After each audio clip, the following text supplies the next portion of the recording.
If you are applying for GKS 2022 graduate scholarship or have already applied for this scholarship and now waiting for the interview call from the embassy or the university, then this video is for you. So let's start.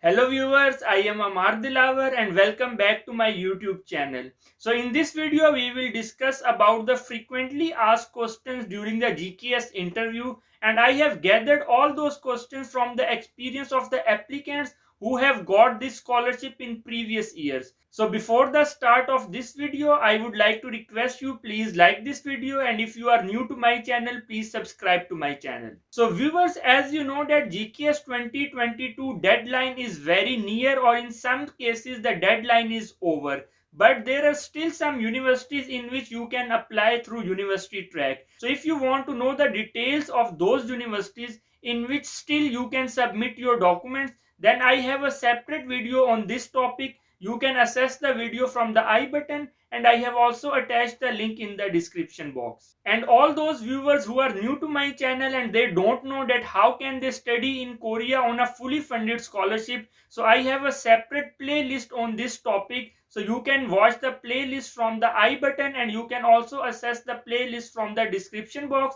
And if you have any question regarding scholarships in Korea, so you can ask me in the comment section. So in this video we will specifically talk about the interview process for the GKS 2022. So one thing you have to keep in your mind that some embassies they conduct interviews and some they don't.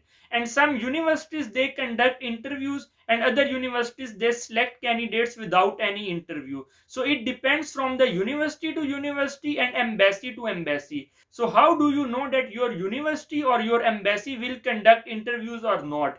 So the universities or embassies who are interested to conduct interviews, they will send you emails. So please check your emails regularly. And students, they are also confused at what is the method of interview. So mostly because of COVID, the embassies or universities, they will conduct interviews through Zoom or through Skype.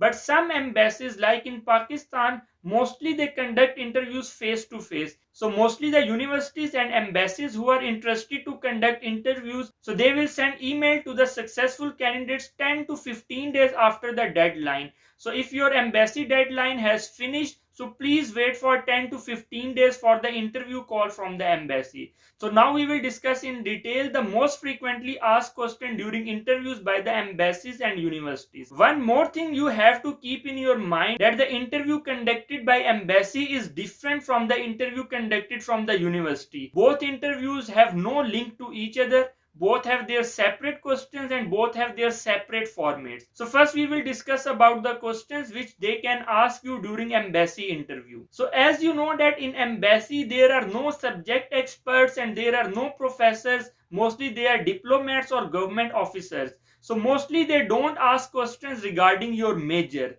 By chance, if some major expert is present in the embassy, then he will ask questions regarding your study plan, regarding your major. Otherwise, mostly they don't ask you questions like this. So mostly they will ask you first question about your self introduction. So in self introduction, you have to explain your name and you must tell them the details about your educational institutes in which you have studied previously and the university in which you have planned to study in future in Korea, and you must tell them about the major in which you are interested. And the next question which the embassies they usually ask is that why you are choosing only Korea, why Korea is your only option, why you are not choosing Europe, US or UK. So this is a very tricky question to answer. Many students they answer just like this, that because I am interested in Korean culture, I am interested in K-pop, I am interested in K-drama. So this must be one part of your answer, and the other part of your answer must include the scope of your major in Korea. For example, if you are applying in engineering, if you are applying in media science, if you are applying in computer science,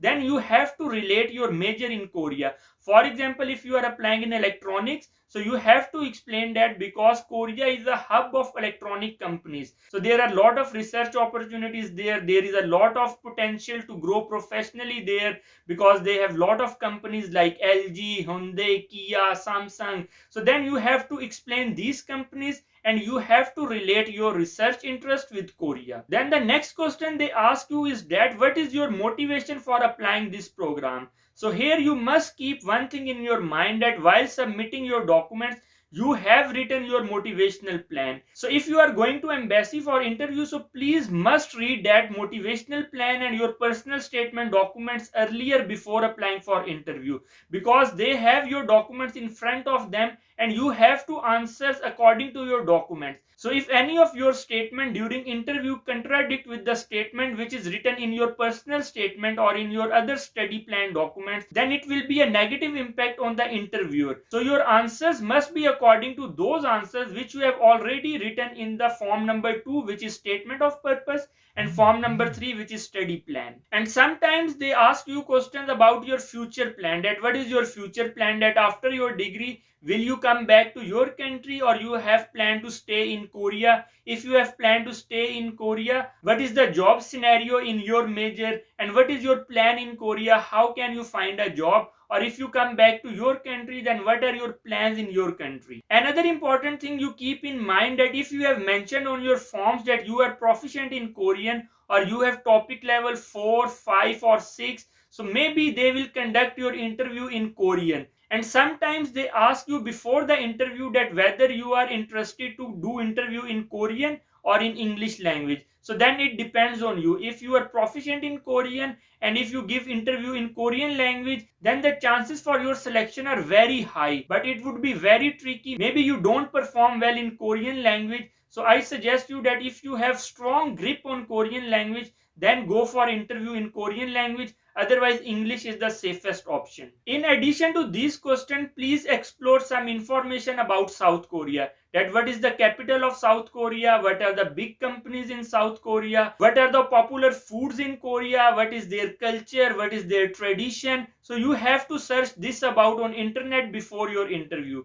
Maybe they ask some questions about Korea during your interview. So these are the questions which they may ask from you during the embassy track. Now we will discuss about the questions which you can face during the university track interview. Please keep one thing in your mind, that during the university track interview, mostly one or two professors they will conduct your interview, and those professors are according to your research area. So they have the same expertise as you have mentioned in your study plan. So be prepared for that. Sometimes they will ask you a very detailed question about your study plans, that what are the objectives of your study, what are the aims of your study, and how can you conduct your experiment, what are your experimental skills, which instrument you can use. And sometimes they ask you the basic terminologies about your majors, and in some cases professors they are very strict. They give you some assignment related to your research area or major. For example, if you are expert in some software, so professor he will send you some assignment before your interview and he asks you to submit that assignment before the interview. Or maybe he will give you some research paper published by him, or the research paper which is relevant to your major, and he will ask you to present a PPT on the summary of this research paper. So that's why I have told you earlier that there is a difference between the interview of the university track and the embassy track. In the embassy track they will ask you mostly general questions, but in the university track they will ask you very specific questions regarding your study plan and regarding your major. In addition to these questions, maybe they will ask some questions which I have mentioned earlier for the embassy track. So please prepare those questions also. So I wish you best of luck for your interview, and I hope that you will receive the interview call as soon as possible. So if you have any question regarding this video, please leave in the comment section. See you in next video. Take care. Allah Hafiz.